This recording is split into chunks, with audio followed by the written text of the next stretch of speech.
welcome to episode 2 of the Asylum. I'm Marco. I'm Joe. And today we're going to talk about our current events and everything that's been going on. Arkham Asylum Comics is in Daytona Beach, Florida, 2550 South Nova Road. You can find us on social media, Facebook, Instagram. Pretty much all social media is going to be out there. Just Google us and you'll find us. So I do want to talk about something that we are going to present next week on our podcast. I mean, usually we said we were going to do this once every 2 weeks. Yeah, right? once every 2 weeks, yep. But we've gotten some good feedback already. And, I approached to a couple people, artists, celebrities, and one in particular that, is getting pretty big in the comic book community right now. Mm-hmm. Nathan Zerdy. Yeah, so tell us a little bit about Nathan. So he's become a big time cover artist. And I met Nathan years ago when I had actually my restaurant, Gotham City Pizza. Okay. He came in to eat, and he actually did a couple covers for me back in the day before he did any work on comics. He was just doing covers and stuff. And I told him back then, I'm like, man, you're gonna do something big. You're gonna be something big, because his style he's got a style all his own, which is great. You know, I mean, I want to say, and I'm sure he can clarify, but more like a pinup style. Okay. And where he does actually like he in some of the stuff he puts like tattoos on his characters and stuff of other superheroes, and kind of tells a story. Okay. But he the way he draws, I mean, he can draw women and men, but the way he draws women is amazing. It's like a pinup style from like the Betty Page, like kind of era, like that's how I perceive it. So I asked him, I said, hey, we just did a first podcast, it was a lot of fun. I would love to get you on at some point. And I know he's extremely busy doing covers and everything, because he does so much right now. And we're going to be talking more about that when he's on next week. Yeah. Or next episode, right? Definitely. So okay. that's, yeah. And, so I asked him, and he's like, give me some dates. I gave him some dates, and he threw one at me that was soon. So I was like, well, I guess he's going to be on the show pretty soon. Yeah. So definitely. So next week, he's going to be our first, Episode 3. Episode 3 is going to be our first, I guess you can say, celebrity artist at this point, you know? And so I'm really excited about that. And he was not too long ago, because we were talking about it a little bit, and not too long ago he was actually here doing stuff like in the shop, right? How long ago was that? So what was really awesome about Nathan, and again, we'll touch on this when he's here also. When I opened the shop, I reached out to him first because I knew he was local, because he lives in this area, Port Orange. And I said to him, I'm opening a shop, and I would love for you to be at the grand opening, whatever. And he was all about it. He's like, yeah, tell me the date, I'll be there. And it was crazy busy. And I felt bad because I was running around like crazy. It was our first event. I was trying to make sure everything was going right. And poor guy, I mean, he was here. I mean, we said from 12 to 4, and he got here at 11, started immediately. And I don't think he got up till 7 p.m. And I'm talking like, I don't think he got up to pee. I mean, he just went straight through. So people were just here. People were, it was packed. It was constant. I mean, it was packed, but there was lulls, but there was never like a lull where he can get up and go. There was always people in line getting his signature. But what was amazing, and I didn't know, is like he was doing free remarks on books and then charging, I think it was $25 for a sketch cover, which is unheard of. Okay. For someone like him. And he was doing it, no questions asked, everything. I had one of my buddies here that has like a pop-up pizza thing, and we gave him a pizza, but he had to sit there and eat it while he was doing stuff. So I really appreciate him. He did a lot for us, and I know he was doing it because it's his local community, and he wants us to succeed and whatnot. But I mean, I couldn't thank him enough for that. But yeah, that was our grand opening. I've asked him to come back since, but I know he's so backed up, and I'm sure at some point he will come back to do something like that. Yeah, and if you guys want to go ahead and check him out, like on Instagram, he goes by Zerdy, so it's SZERDY. Yep, a 1 on Instagram, so it's SZ ERDY1 Okay, on Instagram. there So we if you guys go. want to go check him out and check out some of his work, hit up Yeah, his Instagram. You can even search him. He has a nice webpage too. yeah, amazing. Yeah, go ahead and check him out. And yeah, we're gonna have him on next week. Next week. So that's our big reveal coming up. So once you listen to this, get ready because the following week, that's what's going to be the podcast, pretty much. Yeah, we're just gonna be interviewing him, talking with him. At least half of it, I would say. Yeah, because one of the questions I kind of want to ask him is like, for some of those younger listeners out there, who are really wanting to get into like, illustrating comic books, like how do you start? And I feel Right. like he might be a good person to kind I of talk think to about he's the that. perfect person to ask that Exactly. because, I mean, he literally came from just drawing covers as just like a guy, Artist Alley and a Comic Con, like MegaCon is like huge. But then you have like the upper echelon of the artists where they are on the back wall all lined up, Mhm. where he was always in the alleys, mixed in with all the artists, but now he's part of that higher echelon of artists. Yeah. And it's just right here from Daytona Beach. Daytona Beach. It's crazy, right? There's quite a few artists in this area, Mhm. that did comic books. So I'm really excited about that. And it's gonna be awesome. Yeah. And then not only that, there's a Lorcana artist that's going to be here soon, right? Yeah. Let's see, May 18th. May Okay. 17th is the release for the fourth installment. Nobody knows the name of it yet. But Juan Diego Leon from Peru, we're actually flying him out here. Okay. He's going to be here in the shop for people to come. Like He's going to be here on the 18th. So I'm sure that he's going to be working on other cards in the new set. Mhm. But as far as the cards that he's worked on so far, I know he did a Steamboat Mickey, the Steamboat Willie card Okay. from the first chapter. He did a Pinocchio, he did a Timon, he did a Kuna Matata, and the big one he did is in Lorcana they have like as they're like equivalents to like the alternate art cards in Pokemon. They're the enchanted. They're called enchanted cards. Mhm. They're like, they say they're one in a case, so one every 4 boxes, but I think they're a little less than that. So he's actually done one of those, and it was a Hades card. Okay. So it's a couple $100 for that card alone. But the fact that he worked on one of the really big cards in the set is huge, Yeah. and that he's going to be here. It's going to be big. I know he's going to be signing cards. He's going to be doing sketches. So I can't wait to get him here, and that's going to be May 18th, and he'll be here from 12 to 5, May 18th. 12 to 5, May 18th. The Okay. day after the release of the new series, the new chapter. So I'm excited about that. I think I've already told some people, so a lot of people are excited. So if you have a Hades like enchanted card, you might want to come out here and have him maybe sign it or something. Yeah, and we'll have grading services on site. Okay. So literally they can have him sign the card, get it graded, have him sketch on a card, get it graded, or just sign it and just keep it as like a personal thing. Just put it in your binder or whatever they want to do. Yeah. And he's gonna be doing drawings out here too. So you don't even have to have a card. You can just come out here, meet a super cool like artist. Yeah, take a picture. Yeah. We'll also have comics, like blank comic books, like covers that he can sketch on. And I'm sure he'll have plenty of sketches available to purchase and things like that. Okay. That sounds like a fun day. That's going to be great. Yeah. What we have coming up is there's another TCG coming out. It looks like, and I literally just got this today.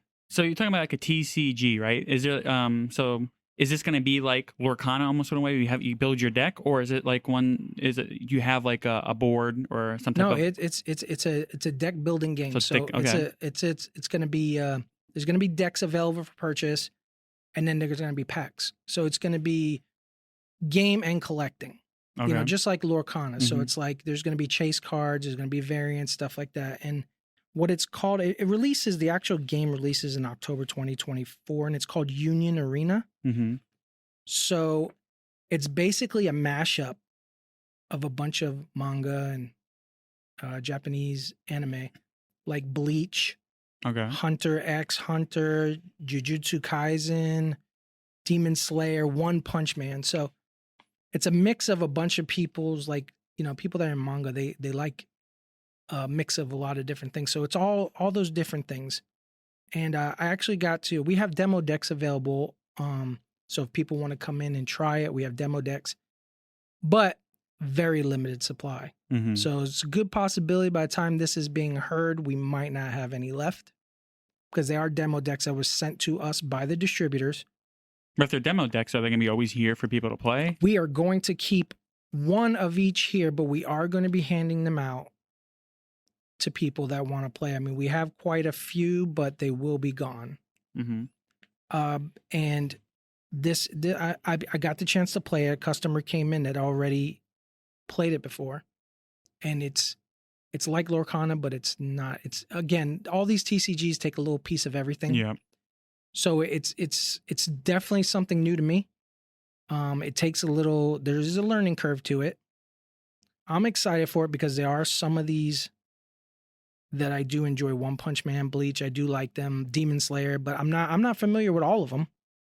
But it looks like they're going in a direction like these TCGs are trying to reach out to all different kinds of genres and people that like different things. Mm-hmm. So I think it's going to be popular. It was pretty fun, but it's a lot faster in Lorcana also. It's probably, each game I would think takes 15 minutes to play. Really? Yeah. So even it's the quick. control type games, I guess you can say, because look. Well, I'm not sure about this one. This one's not like that. This one's it's completely different the way it's played. Mm-hmm. Like you literally have 5 energy. Mm-hmm. And the whole object of the game is the first person to attack and get all 5 energy wins. Mm-hmm. So with Lorcana, you have to lure for 20 Yeah. lore to win. So that can be longer, especially with control decks. Yeah. So this one looks like once people start learning to play it, I don't think any game will be more than 15 minutes long. Which is, I feel like, so I used to play Hearthstone, which is an online, like Blizzard makes it. Mm-hmm. And it's kind of like a World of Warcraft, characters and stuff like that. And the games take a long time. And then Marvel Snap came out, and those are quick games. I don't think any game really lasts longer than 5 minutes. I still play Marvel Snap. I kind of got out of it I haven't played it in a while. Yeah, okay. and I was like into it big time. Yeah. But it sounds like that. I feel like, sometimes like when you're playing those longer games, it takes a while, but it takes a while to kind of, get your deck going in a way. But this sounds cool. That's gonna be kind of quick games. I feel like that's gonna, I feel like it's gonna be fun. Yeah, I wish they would make Marvel Snap into a physical card game instead of an app. Yeah, because I would buy. I think I'd buy the packs. Especially if there's like chase cards and stuff. Because the one thing I don't like about Marvel Snap is waiting on your opponent. Okay. To me, that's the biggest drawback. Mm-hmm. Because I'm like, if I'm waiting somewhere or what I mean, I'm waiting for something, I want to play a quick game. Mm-hmm. Depending on the stranger you play on the app, some people just wait until they're, and the ultimate last second. Some people do it on purpose. Yeah, so people leave. Right. Yeah. So they quit, and then you get, they get the victory or whatever. Yeah. But that's to me, that I feel like that's the only drawback with that game. But it is a lot of fun. What's the developer of this game? Like, who makes it? Like Bandai. Okay. So Bandai. Really? Yeah. That's like a big video game. Yeah. I think. Yeah. I mean, the popularity for TCGs are huge. Yeah, especially after Lorcana and that was huge for. I mean, it's always TCGs has always been like Pokemon stuff like Yu-Gi-Oh. It's always been popular, but Lorcana like blew up. Right, and I mean for Disney to jump into the gaming. Mm-hmm. And I know they have in the past. They touched on it, but to get Ravensburger, which Ravensburger is famous for their board games. Yeah, and puzzles. Right, puzzles, right. Yeah. Puzzles and board games, and they know what they're doing when it comes to that. So I believe this might be, Lorcana might be Ravensburger's first entry into the TCG world. Yeah. And they knocked it out of the park. Mm-hmm. And the fact that Disney jumped on board is huge too. And I know a lot of people starting off with Lorcana were like, well, we hope it sticks around. Let's hope they do it right. And it's amazing, and it's a fun game. It keeps getting better. Like mm-hmm. it keeps getting better. I'm addicted to it. A lot of people that play here, Andrew, who's not with us today because he had to work his other job, he's addicted to it. Mm-hmm.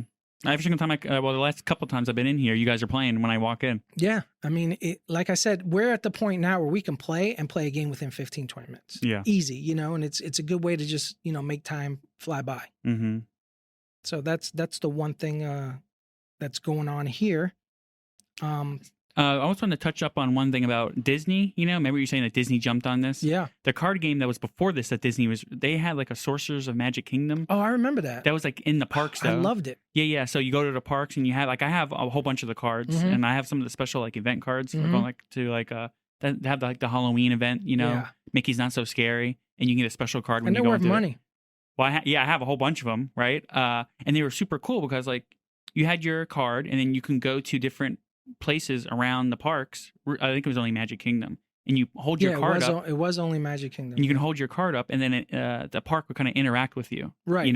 And it was like very similar to you have hit points. Right, you show the card when you're standing there, yeah. and depending on the card, it acts how you use the card. Yeah, and then they stopped it, and then Lorcana came out. Maybe you think that's why they stopped it? I don't know. I'm not sure if that's the reason why they stopped it. I know it was like right around. They stopped it, and then Lorcana. But was I like always the big wondered because I have to like every time we were pass holders at one point, and every time we would go into the park, you could get a free pack. Yeah. Oh yeah. So we would right get there at the fire station. Yes, we would get in line, obviously, because it's free, and get a pack, and then we would play. And there would be people constantly playing. Yep. Yeah. And I was like, when I found out they stopped, I'm like, I have no idea why they would stop this because it didn't make sense. They must have put a lot of money into it. Oh, they had to because they were. I mean, things were moving. The screens interactive. And everything was interactive in the windows. You know what I mean? Secret spots. You had to find the spots. Yep. All that stuff they did there. They even did some things in like Epcot. They had a Kim Possible thing. Right now they have DuckTales.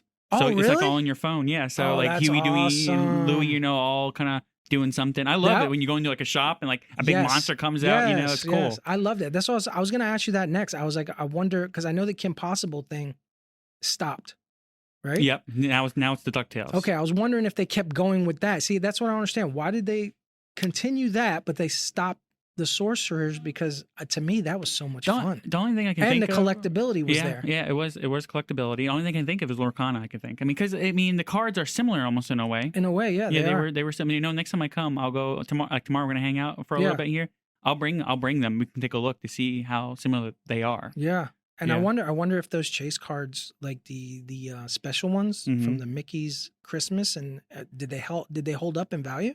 I don't know. Because some of them were pretty expensive, like $50, $60 a piece. They still might be, but I'm holding on to them right now because I like them too, Yeah. I like them. Like when I first got into Lorcana, I pulled 2 enchanted cards. I got lucky. Wow. I had Sleeping Beauty, and then I also had the Hades one. I had the Hades one, and I sold both of them. Ooh, because now the first chapter enchanted cards are going up because there's a lot of talk that they stop printing the first chapter. It hasn't been said, but I talk to my distributors 2 to 3 times a week. First thing I ask is about the first chapter because people are always asking for it. Yeah. And if I have the ability to get it, I'm going to get it. Yeah. Because that was the first release of the game. And every time they're like, they have either Floodborn or they have Into the Inklands.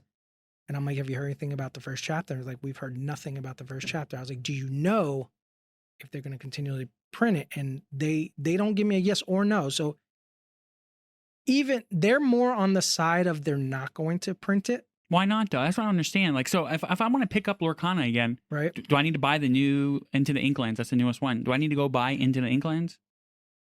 To play, you don't. To be competitive, you do. Because right now they introduced every release has introduced something new. Okay. You had the first chapter that just had the first chapter. Fresh, nobody knew, everything was new. The second one introduced things like Resist. That was with Floodborn. So that was big because it's like you can bring out a character and she has Resist 2, which means you have to do more than 2 damage to her to affect her at any point. So that was massive. So the Resist was big in Floodborn, and now Inklands came out and they introduced lands. Okay. It's like Magic. In a way, but as far as I know, the lands didn't give you like lore in Magic. Like, I don't know if the lands gave you points in Magic, but like these specific lands, they give you lore at the beginning of your turn. Okay. So if you have a land out, you don't quest with it. It automatically gives you, if you have 2 lore on that land, at the beginning of your turn, you automatically get 2 lore. So not what like the characters you have to quest to get to lore Mm-hmm. or whatever lore. So you can eliminate the lands, but their defenses are higher than characters. So that changes the game. Mm-hmm. And on top of that, you can move your characters to your lands. And some of the lands have special effects attached to them. Okay.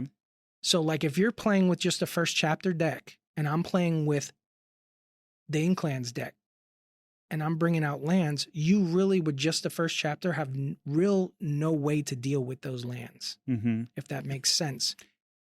But do you have But do you have any first chapter cards in your Inklands Yes. deck? Oh yeah.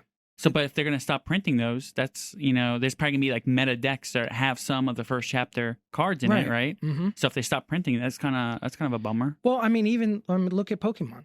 Mm-hmm. Okay, so you have base set. You can't find base set packs anymore. Yeah. Okay. I mean, you can, but you're going to pay a couple $1,000s. You know Yeah. what I mean? Yep, and you can probably go ahead and build the Inklands deck that is similar to. You can probably find a card that's similar that can do the same thing, I guess you can say, in the Inklands that cards that people are using for the first one, maybe, right? Yes, there's a lot of similarity between similarities. different Okay. characters. Yeah, Okay. but there's necessities. There's cards that are necessary almost in the first chapter. Like be Mhm. prepared.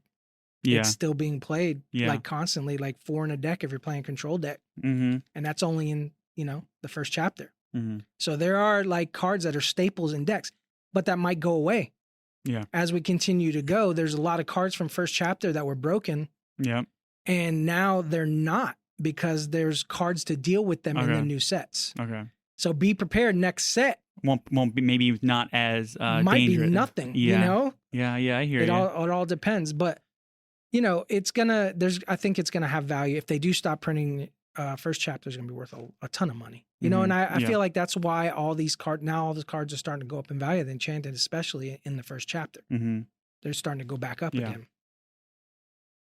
Before we move from the, I also want to talk about another trading card game. Well, it's not a trading card game, but it's like it's a deck builder game, Mhm. and it's a Harry Potter one. So the name of the game is Harry Potter Hogwarts Battle, and it's a co-op deck building game. So it kind of has that almost like Lorcana where you're like building your deck, right? But it's a co-op game, and you have to defeat like the monsters. There's in the box. There's 7 games in the box pretty much, and you start with like the first one, which is like the first movie. And your whole goal is you have to defeat the monster, not the monster, but the bad guys from the villains from the first movie. Okay. And it's not too hard, right? Yeah. But as you go through the movies, Voldemort comes out, and every turn you have like 8 cards, I think it is, that you get to pick from, and your character you get to choose between, Harry, Hermione, Ron, and I think actually it's only 3, but you can buy like an edition, you can get like an add-on, you can get more characters, and like Ron's like the healer, Hermione is the she's like the spell person. Harry's like the attack person, and there's actually someone else. And I think might be Neville, maybe. I forget who it is, but there's someone else. It's like I think it's like 4 players, and you're trying to defeat, and you're working together to defeat the villains from the Harry Potter movies, and it's a lot of fun. If you're like a board game person, So it's a physical board game. yeah, Okay. yeah. But you have like your cards. It's really well done. Yeah. And the game's great because usually when you're playing like a trading card game or like a deck builder type game, you're playing for someone. So it's kind of cool to actually be working with them Right, to right. defeat like And my fiance is NPC going to type. hear this, and she's going to be like, "We need to get that game." Yeah, it's actually so much fun. It's so much fun. And if you like deck builders and building decks, yes, this game is definitely for you because you're building decks, and it's just like any other deck builder. Yeah. So it's a lot of fun. Well, we're trying to dabble into the board game. Like we just started playing. Well, not just, but like a couple months ago, there's a Kickstarter game out, Mm-hmm. and it was called Marvel Zombies. I can't think of the name right off the bat, but it was like basically Marvel Zombies and the characters, but you could play either as the zombies or you could play as the Marvel characters, but each character had a zombie or a character. So you like if you're a Silver Surfer, you could play, if you decide to play the zombies, you could be the zombie Silver Surfer or you could be the regular Silver Surfer. Mm-hmm. So you could play good guys, bad guys, whatever you wanted. So what's cool about it is these were actually figures on a board game that were so detailed. Okay. And I can show you after the podcast. They're amazing. And the Kickstarter had tiers like any other Kickstarter. As it got more and more backers, you could get more stuff. So one of our customers, Derek, got the whole entire Kickstarter, That's awesome. but he didn't get the last tier, but the whole Kickstarter. And he came in, he must have had 8 boxes. Mm-hmm. I mean, hundreds of figurines, including just all, walker zombies, zombies that ran, like they're all different ones. And then all the characters, right? And we would play and we had so much fun. He's like, yeah, I didn't get the last tier. And I'm like, what was it? He's like, it was Galactus. Mm-hmm. I'm like, now, mind you, these figures are probably an inch to an inch and a half tall, And then he's like, well, I was like, well, what's Galactus? We need to get Galactus. And he's like, oh, it was another $250. I'm like, oh, so I looked it up. So we got it for the shop. Mm-hmm. I kid you not, it's in the back. This Galactus is probably 3 feet tall. I saw it. I was like, what the heck is this? So it sits on a 6-foot table and it literally takes up half the table. Looking. Yeah. And again, it's a statue. It's basically a huge statue. And it has one of the arms and the head comes off, so you can turn it into regular Galactus or the zombie Galactus. Okay. And it's the hardest battle, but it's like if you sit with 4 up to 6 people, whatever, you can fight it. Okay. But there's so it's missions. Co-op? Yeah, yeah. Oh, do we need to play that? Yeah. That sounds so fun. like we sit here and we played. It was 4 of us. We played it, and we haven't done the Galactus one yet. So we're gonna try and get together and play that one, which I'll invite you. That sounds fun. It's so much fun. But that game, that's one of those Kickstarter board games. And there's one on Kickstarter now that's actually basically a DC version of the same game. Okay. So we're gonna think about backing that one and getting the entirety of that. We should. And it's funny is like Nathan actually plays this game. Oh yeah. Yeah, because he posted something on social media the other day that he finally beat Galactus, and he showed the Galactus. I'm like, oh, that's a hell of a feat. Mm-hmm. But he's like, it all depends on the characters you use, and all the characters are cool because they're all completely different. They all have different attributes. Mm-hmm. And you got a flip card, you get different things. So every game is completely different. You're not gonna play the same game twice. That's awesome. Yeah. And I know we're in the board game thing here, right? Yeah. But have you heard of Villainous? That's Ravensburger. Yeah, I know. Yeah. I haven't played it, but I heard it's amazing. So I have like all of them. Oh, right? really? So tomorrow, when I come here, Yeah. maybe I'll bring my the original one, Mm-hmm. and we can play. But that's one of those games where it's like almost different every single time. Yeah? Almost in a way. Okay. Yeah. Yeah, I've heard very good things about It's it. a lot of fun. Yeah. And there's so many different versions. There's so many in there. different. There's like a Marvel one. There's like a whole different world. There's like a Star Wars. I have There's a all Disney, of them. right? Well, most of them are Disney, Mhm. Disney villains, whatever. Yeah. But there's like a Marvel one, and it's similar rules, but there's like different, like almost like Into the Inklands where they add lands. It's Mhm. almost like the same thing. Where like the Marvel one has like has like Thanos and it has like the 4 stones, whatever. You Okay, have the to do Infinity Stones. yeah, and it has to do something a little bit different. But what made me really think about it is that the little like tokens, I guess you can say, for your person, I think they're great. And like even like any of these card games, like especially like Lorcana that I know of and Villainous, like the art on the cards itself, it's really? they're great. Yeah. Yeah. Even Lorcana, you don't think the Lorcana art's great, right? Yeah, On the cards, they're art amazing. sells. Right? Listen, just like in the comic book community, art sells. It looks, if you're looking at something nice, you're gonna go ahead and be like, oh, that's Right. cool. They're all nice. Like the art is just fantastic. Yeah, and speaking of comics, I guess we can transition Yeah. Okay. to something else. So, and now that you touch on that, let's say this. So nowadays, like when we speak about art, it's not like back in the day. Like people right now, they buy more comics for the artwork than they do the actual book. Mm-hmm. The stories aren't what they used to be, and it's like they're almost reusing stories over and over again, and there's not a lot of substance to them. It's starting to change. With the Why do you say that? How's it starting to change? I'm just because curious. independent comics right now is, if you're looking for really good stories, that's where it's at. Independent books. Mm-hmm. Okay.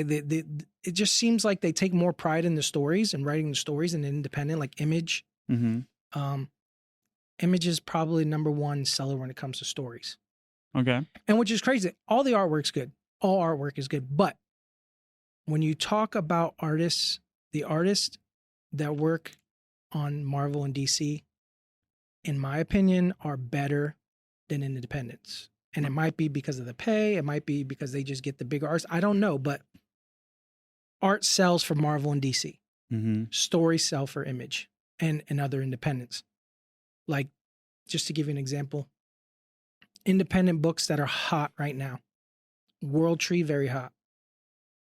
World Tree is basically about a cyber serial killer. Mm-hmm. Okay, never been done before. Mm-hmm. You know, it's fresh, new. Robert Kirkman, I'm sure you're familiar with him. I'm not. Okay, Walking Dead. Okay. Yes. Okay, so he's the creator of the Walking Dead Okay. comics because that's where the show came from. Yep. He took over. He announced something big happening for Image. Nobody really knew what it was. He announced Void Rivals. Okay. It's the name of a book. So I stopped reading books. I'm gonna be 100% honest. I own a comic book shop, but I don't read because the stories. I just feel like I'm wasting my time. So I don't collect. But if I did, I'd buy for the artwork as well. Mm-hmm. So when I used to read Walking Dead religiously. When I heard that he was writing this and it was going to be a big deal and they were promoting it big time, I said, all right, I'm going to read it. First book probably read since Walking Dead, maybe 5 years ago. I picked it up and I read it and I'm like, okay, so basically Void Rivals is about these two rivals in space that they're fighting, they hate each other. Both their ships get damaged and they crash on a planet. Both of them crash. Ships are destroyed. Now they have to work together to get off the planet. So they're constantly looking for something and they find a ship, but they need a battery. They use one of the batteries from their ships. So they're working together even though they still don't like each other. So they basically jumpstart this ship that they find buried into the rubble. Mm-hmm. They jumpstart it, it transforms. It's Jetfire from the Transformers. Oh. So basically, Robert Kirkman reintroduced the Transformers into Image Comics. That's cool. So that jump started that, Mm-hmm. which in turn introduced G.I. Joe because then they talk about G.I. Joe in it. Okay. So now what's big in Image Comics is G.I. Joe, Transformers, Void Rivals, World Tree, like all great stories. Okay. Really good. And the good thing is, I mean, you remember Transformers back in the day. I do. I mean, and G.I. Joe. Yep. How many times did they shoot and all you would see is like gunfire? Nobody hit nobody. Just like the stormtroopers In Star Wars. in Star Wars. Yeah. Nobody hit anybody. Yeah. Very like friendly. Not in this. No. Nobody's safe. People are It's dying. like Game of Thrones. Yeah, people are dying left and right, and you're just like, you got to be kidding me, you know?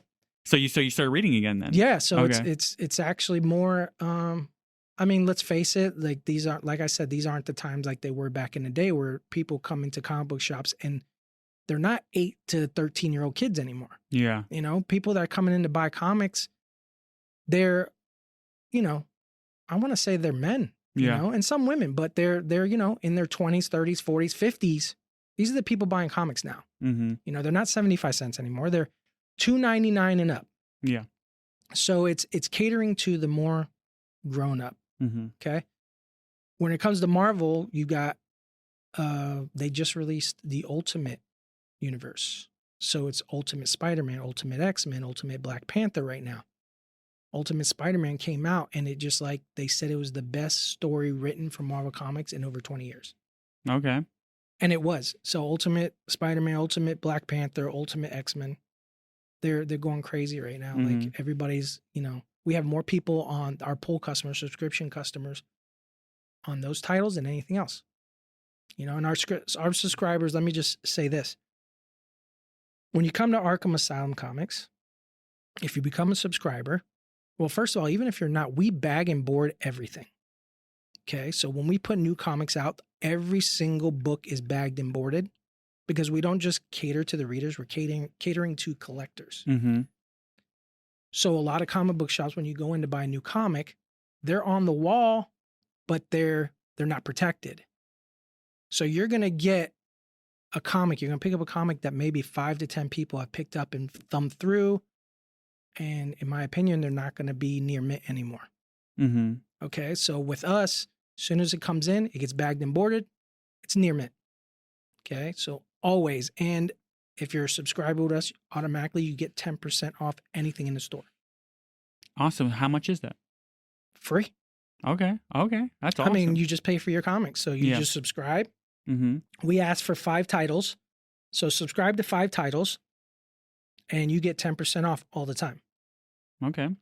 So that's really big around here. People are very happy about that.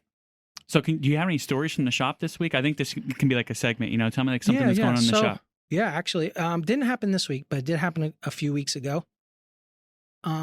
People that know me know I love two things, and that's Spider-Man and Batman. So I have two things in my personal collection, and that's I have an amazing Spider-Man run that is complete from number 1, actually from number 2 all the way up to 500. I have every issue and multiples. Oh, wow. That's cool. A lot of money there. Batman, not the same, because Batman was a lot older and his comics are very expensive, very, very expensive. But I'm probably missing about 60 comics from Batman from number 1 up to 700. But unfortunately, it's probably the most expensive 70 issues in Batman. Mm-hmm. So that's probably something I'll never achieve. But I'll tell you a story about this. So a few weeks ago, a friend of mine, Tom Ropp, who's also he does conventions. He does the Daytona Comic Con. Okay. So he does the 2-day show and the 1-day show. And he's been in comics forever. Great guy. He ended up falling into this monster collection, like one that only people dream of. Okay. So it was like a hoarder house. Mm-hmm. And he got a phone call one day from somebody, and they're like, hey, my father passed away a few months ago. He has all these collectibles. We tried to sell them, but it's too tedious. It takes up too much time. We want to know if you're interested in buying it. And he's like, well, I'll come check it out. So to make a long story short, he went to go check it out. They had a few tubs in their garage. And he's like, well, I see the age of it. It's old. Where's the rest of it? Oh, it's at my father's house. We still have the house. He still, he passed away, but we still own the house. So he went there, imagine electricity not being on for 6 months, because that's how long he passed away. So it was very stinky. Yeah. And he was basically a hoarder. Okay. So he had junk everywhere. So Tom's like, looking around, and he sees stuff like collectibles, like old corgi stuff, old like models still in boxes. So he knew there was money there. And he saw comics. So he's like, well, what do you want? And they made a deal. I don't want to disclose how much he paid for it, but he got an amazing pennies on the dollar when it comes down to it.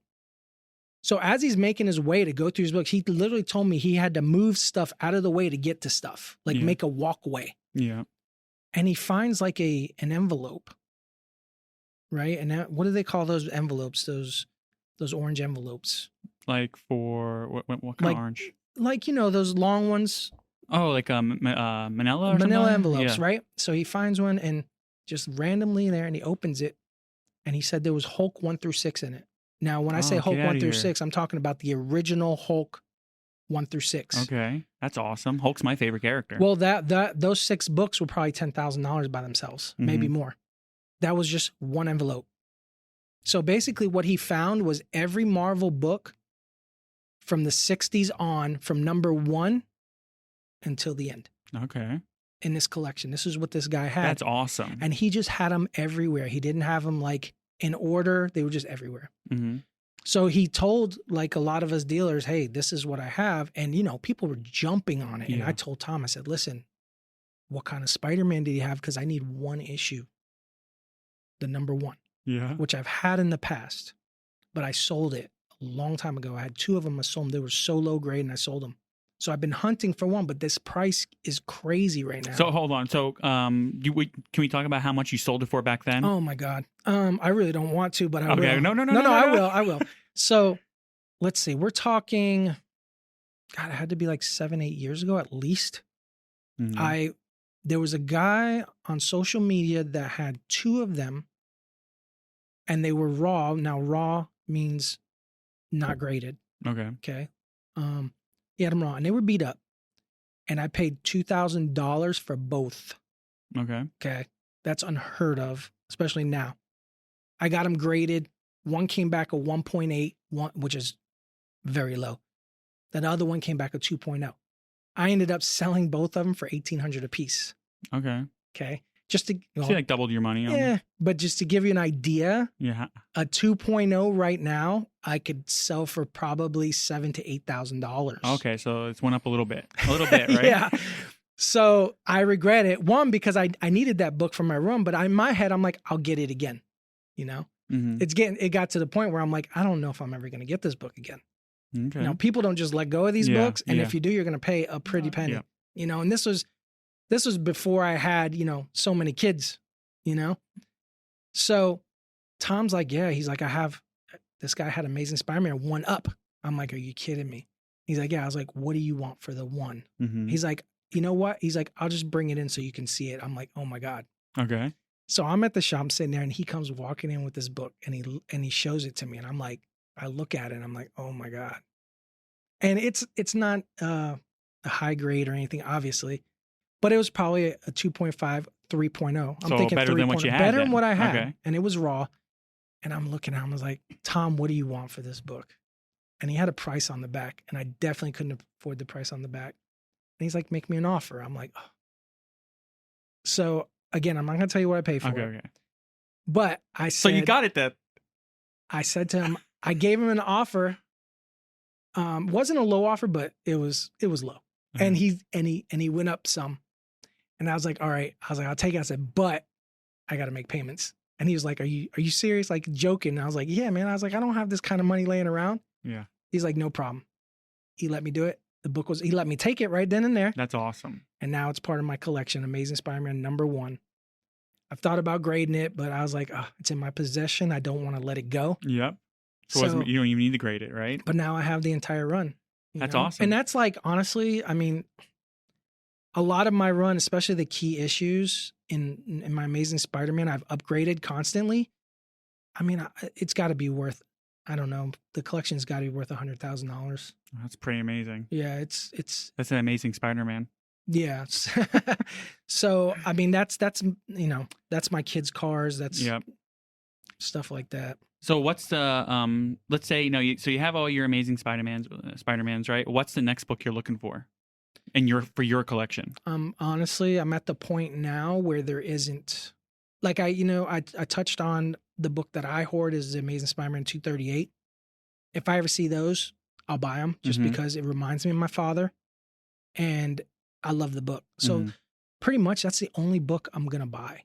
Okay. You know, possibilities. If I see an Amazing Spider-Man that I know the copy I have is lower grade, I might pick it up and swap it out and then sell the lower one at the shop and constantly do that. But as far as the Batman, I'm almost given up on that run because it's so hard to find these Batman issues because we're talking like, you know, Batman 1. Yeah. You know, Batman, you know, first appearance of, you know, the Joker, first appearance, you know, stuff that's like, in all honesty, is untouchable for me. Yeah. It really is because you're talking hundreds of thousands of dollars now. Mm-hmm. So I'm pretty content where I'm at with the Batman books and of course the Spider-Man. So as far as collecting and looking at anything, the only thing I'm gonna look at is stuff to sell at the shop. Okay. Do you have anything signed by Stan Lee? Yeah, of course. Yeah. Yeah, I have I think like four personal books signed by Stan Lee. Yeah. I got one. That's probably my That's good. Yeah, I got one. You know? It's a Hulk, right? Mm-hmm. And it says like my son's Nick. So it says to Nick Stan, like he's signed That's Stanley. awesome. Yeah, that's the one book. Yeah, that and I have. that's you know that's one thing that'll never go down in value, especially now because he passed away. Yep. It's a blue chip. That's what we call like all those books. Like anything Stan Lee signature right now, in my opinion, is a blue chip book because there's multiple times a week people come in and is like, do you have any Stan Lee signature books? You know, but nobody's selling that stuff. No. I also want to talk about. So, Jesse James Crescione, and I hope I pronounce his last name right, but he's from the West Coast and he has a huge shop, Jesse James Comics, in Arizona. Okay. He just moved down here into land, and I mean, you're talking this guy. I think his shop is close to 10,000 square feet. It's the biggest one out west. I think it is, and he's very successful, and he's been doing it for 40 years, and he's a good guy. He came and visited me a couple months ago when he just moved down here, and he's always like followed me ever since I had the pizza place, Yep. and he's always like, "I like your hustle. I like what you're doing. Keep it up." Because I'm constantly hustling on social media. I know you've seen it. Like Yep. it's nonstop. And he just shows up one day, and he's like going through my dollar books and picking out stuff, bunch of stuff. And he's like, "Yeah," he's like, "I'm going to start working from here." He's like, "My employees there have it. They're good." So he's like, "I'm going to start doing auctions and stuff from here. I wanted to move back down here." So he's talking to me, and he's like, "We should do something together." And he has an eBay live platform, which not a lot, it's in beta, so not a lot of people are on there. Mm-hmm. And he invited me to sell on his platform. He's like, "Listen," he's like, "I'm not bullshitting you." He's like, he's like, "You can sell thousands of dollars worth of books besides in store, because in all honesty, a comic book shop, the reason why you open a comic book shop isn't to retire. Mm-hmm. Okay. It's to get collections. Okay. Because I can do everything I'm doing now. I can do on eBay. I can do on Yep. Facebook, Instagram, Yep. anything. Right now, I'm paying overhead. I'm paying rent. I'm paying payroll. Mm-hmm. And the only reason for it, to be honest, is to get collections through the door. Mm-hmm. Because if you don't have a store, you're not going to find collections. It's not like back in the day you go on Craigslist, or people aren't selling collections on there. And if they are, you're not getting them cheap. By collections, just talking about like people coming in and selling you stuff. Yeah, type of thing. So selling you can their get your personal collection. Yeah, collections, okay. selling toys, selling all this. You're not finding them unless you have a store. And to be honest, like ever since we opened the store, I can't tell you how many collections that we have purchased since we opened the store. So that's the whole reason of having a store. Okay. So he's like, the turnover rate is huge. You're buying these things when it all comes to it. We don't cherry pick anything. So if somebody comes into a collection, I don't care if there's only 4 books out of 10,000 books that are worth a ton of money. I'm buying them all, because you're going to need all that extra fluff. You're going to need all that filler stuff. Yeah. Regardless. So he told me, he's like, with the turnover, he's like, you can make a lot of money on auctions. Well, eBay Live is crazy because there's millions of people on eBay. Yep. So as soon as you hit on eBay and all of a sudden it says live on there, you can click in, you can see all these people that are doing auctions or have auctions coming up. And at first I wasn't sure about it. And then when we did our first auction, I couldn't believe it. Okay. We had 220 people watching our auction, where on other platforms that I've tried, it's like 20 people, 30 Yep. people, And And then out of those 30 people, maybe 2-3 people are bidding. Yep. Where this one, 250 people, you got 20-30 people bidding. Yep. So we did it, and it was a huge success. When are you guys doing that? So we do them on Mondays. Mondays. And now we're doing Mondays and Saturdays because it's been so great. Okay. And eventually, like I'm doing it with him, he's showing me the ropes, and eventually I'll be doing it on my own here shortly. So I'm learning everything. So that's really big for our business. That's awesome. Yeah. Yeah. So I mean, obviously, if you're listening, you want to check that out. Yeah, eBay Live, Jesse James Comics, and you can look for our logo when we do it, because he does it on his own also. Yeah, and maybe we can have him on the show. He's already said that he would. Yep. He has his own podcast. He does one on. Yeah, actually, he does it on. I think he does it on Tuesdays also. Mm-hmm. So him and Dennis Barger. So a lot of people, I'm sure some people listen to this. Dennis Barger. So Jesse James is a very mild man. Okay. And Dennis Barger is not. So I like Dennis Barger, but he's very like loud and, controversial and stuff. And it's like yin and yang with them too. I forgot. I'm going to ask him the name of it. I watched one the other day, and I want to talk like next week when we have Zerdian. I definitely want to touch on right now what's really a big thing going on in the comic community is AI art. Oh yeah. Yeah. It's crazy how you can just type in something and then it's the artists that really put in a lot of work. It's really caused an uproar in the community, because like you said, I don't know how it works, but it's crazy. It's unbelievable. You literally, what do you do? Type in names type in something, and what is it? Just like put a bunch of stuff together and create something? So my brother-in-law, he showed me a recording of himself. He's like, watch this. I watched the recording. It was him talking, right? Sounded like him, everything. And it was all AI. Get out of here. It was here. all AI. That's scary. It is really scary. It's crazy, right? Yeah. But I feel like it's something that's probably not going to go away, and we have to figure out some type of way to adapt to it. Yeah, it's not going away, and it's scary though, for real, no joke. And it bothers me to a point, because I'm an artist, nothing like these other guys. But I feel bad because the work they put in. Yep. Okay. And I'm gonna say, like, someone like Nathan that actually puts his pencil to the paper and creates magic, you know? And it's so much different because you can go to these Comic Cons and there's there's three things that I can say. It's like you have people like Nathan, where he does digital too. Mm-hmm. Okay. But he starts with a pencil and a piece of paper. But then you have digital artists and then you have AI artists.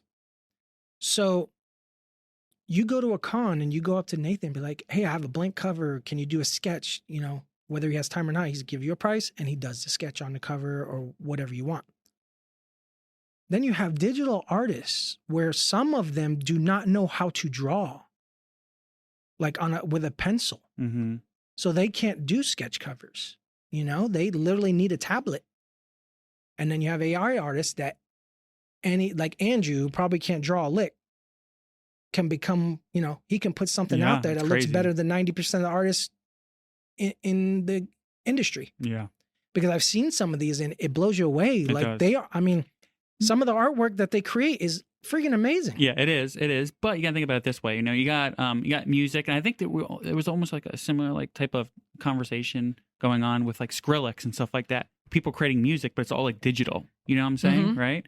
And all like if you were to go to like a concert with someone that was like dubstep or something like that, all they do is go up there, they press like a button, right? It's not the same as going to like a concert and seeing like a band, right? So I mean, I still think that there's still like worth to someone who takes like a pencil and a paper, 100%, that can do all that a computer can do. There is if you're a collector, someone like me. I would prefer to have something like I have artwork next door I collect. Mm-hmm. But now, what's going to happen in the industry?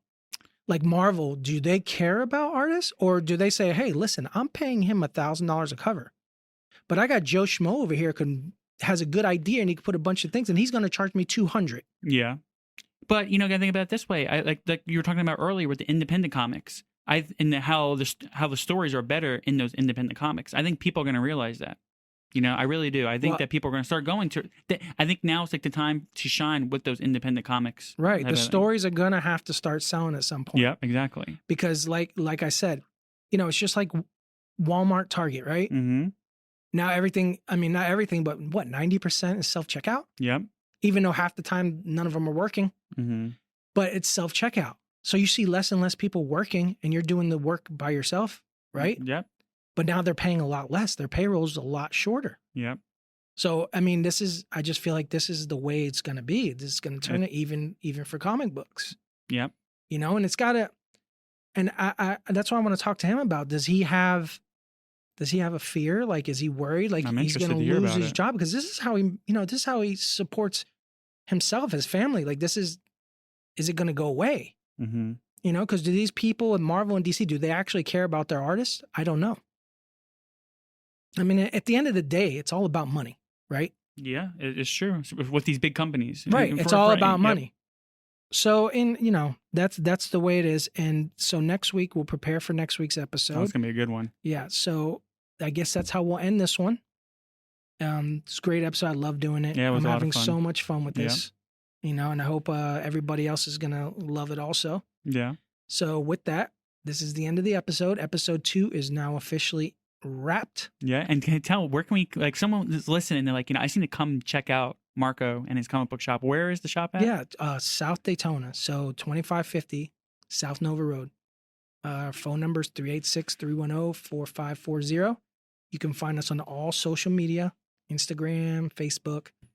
Feel free. We have a website also. Feel free to message me, call, anything. Yep, and I'm going to go ahead and end up putting all the website, all the information on our episode details. I'm working through that. You know, we just like dropped our last episode, you know, last week. I'm working on getting everything all organized. So it's just like, you know, pretty much you're going to be able to get all the information right there when you click on this episode. So it'll be all there, all the information. And we'll be on, how can they find our podcast? Where can they find it? You can find it anywhere, you know, Apple Podcasts, Google, you know, anywhere, Spotify. It's going to be everywhere. And then all you have to do is just go to like the episode details, and all the information is going to be there. So you can click on, you know, to call us. The phone number is going to be there. The website's going to be there. all the information's all going to be there for you in the episode details. Right. And then if you ever want to know about our upcoming events or anything, like I said, on our social media, we post everything. Yep. It's all, you're posting like every day. Right. So that's going to be it. And tune in next week. Same bat time, same bat channel. I'm Marco. I'm Joe. And we'll see you later.